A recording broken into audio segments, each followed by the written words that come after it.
Hello guys, welcome to my channel Bithika Som kitchen. আজকে আমার recipe কড়াই এগ। তো চলো আমি তোমাদের দেখাবো কড়াই এগ করতে কী কী উপকরণ আমি নিয়েছি। এখানে আমি 4টে ডিম সেদ্ধ করে খোসা ছাড়িয়ে ভালো করে লম্বা লম্বা করে চিড়ে দিয়েছি, তাহলে মশলাটা ভেতরে ভালো ঢুকবে। আর নিয়েছি 1.5খানা পেঁয়াজ, আমি লম্বা লম্বা করে স্লাইস করে নিয়েছি। নিচে একটা টমেটো কুচি, জুলিয়ান করা আদা লম্বা লম্বা করে সরু সরু করে নিয়েছি। রসুন গোটা আর আদা এটা আমি পেস্ট করব। নিয়েছি চেরা কাঁচা লঙ্কা আর কাঁচা মেথি পাতা। এটা কাঁচা মেথি পাতা আমি একটু কুচিয়ে নিয়েছি। তোমরা এটার বদলে ধনে পাতা কুচিয়ে দিতে পারো, আমি এটা দিয়েছি একটু সেন্টটা ভালো হবে। আর মশলার মধ্যে নিয়েছি আমি ক্রাশ করা ধনে, ক্রাশ করা গোলমরিচ গুঁড়ো, গরম মশলার গুঁড়ো, ঝাল লঙ্কার গুঁড়ো আর কাশ্মীরি কালারের জন্য কাশ্মীরি রেড চিলি পাউডার। আর ফোড়নের জন্য নিয়েছি একটা গোটা শুকনো লঙ্কা আর গোটা জিরে। প্রথমে আমি এখানে অল্প পেঁয়াজ দেবো, আমি এটা পেস্ট করব।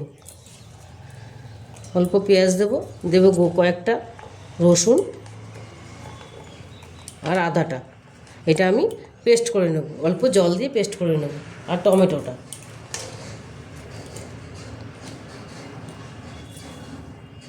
মশলাটা পেস্ট করে নিয়েছি।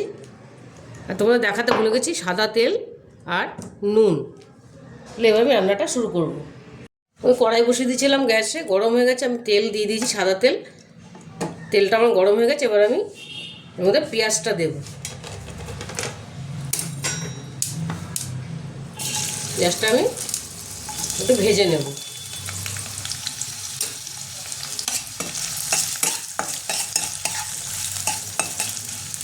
হালকা লাল করে ভেজে নেব।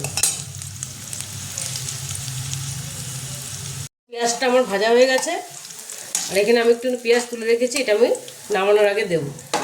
এবার আমি দিয়ে দেবো আদা রসুন টমেটো পেস্টটা।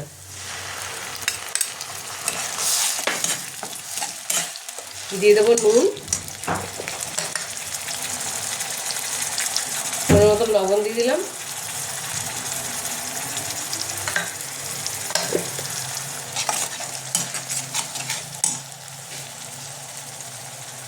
মিক্সি ধোয়া জলটা আমি একটু দিয়ে দিলাম।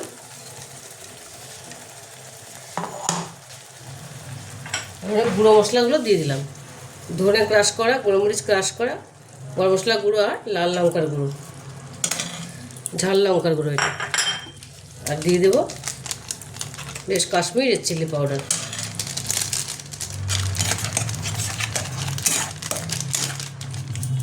তোমরা যেরকম ঝাল খাও সেরকম দেবে, আমি খুব বেশি ঝাল দিইনি। এবার একটু কষিয়ে নেব। ফোড়নটা আমি ভুলে গেছিলাম, ফোড়নটা আমি এরকম আলাদা করে আমি ভেজে দিয়ে দিলাম।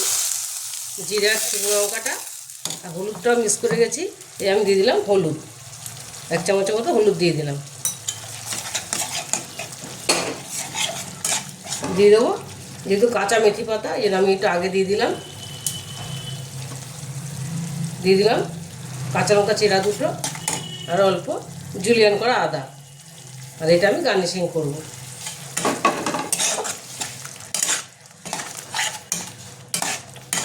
কড়াই ডিমটা খেতে ভীষণই ভালো লাগে, রুটি পরোটা নান ভাতের সাথে সব কিছুর সঙ্গে এটা খেতে ভালো লাগে। তোমরা অবশ্যই বাড়িতে বানিয়ে দেখবে। এবার একটু ভালো করে কষিয়ে নেব। এবার দিয়ে দেবো ডিমটা দিয়ে একটু নাড়িয়ে কষা কষা করবো।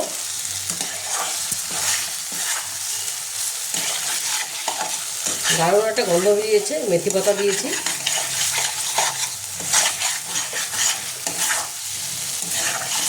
এটা যে আমি একটু করে কষাবো।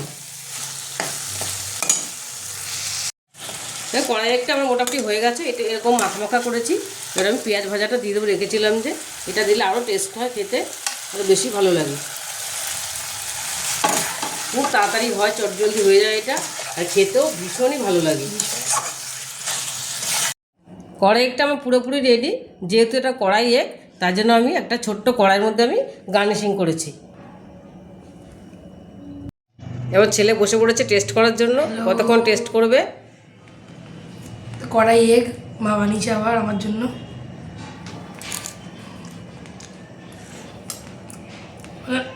ঝোলটা গ্রেভিটা যে দারুণ হয়েছে। এবার ডিমের ভেতরটা আমি দেখবো কেমন হয়েছে।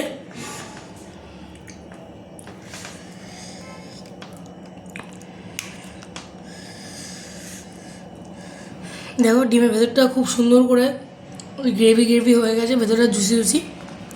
এ দেখি ডিমটা,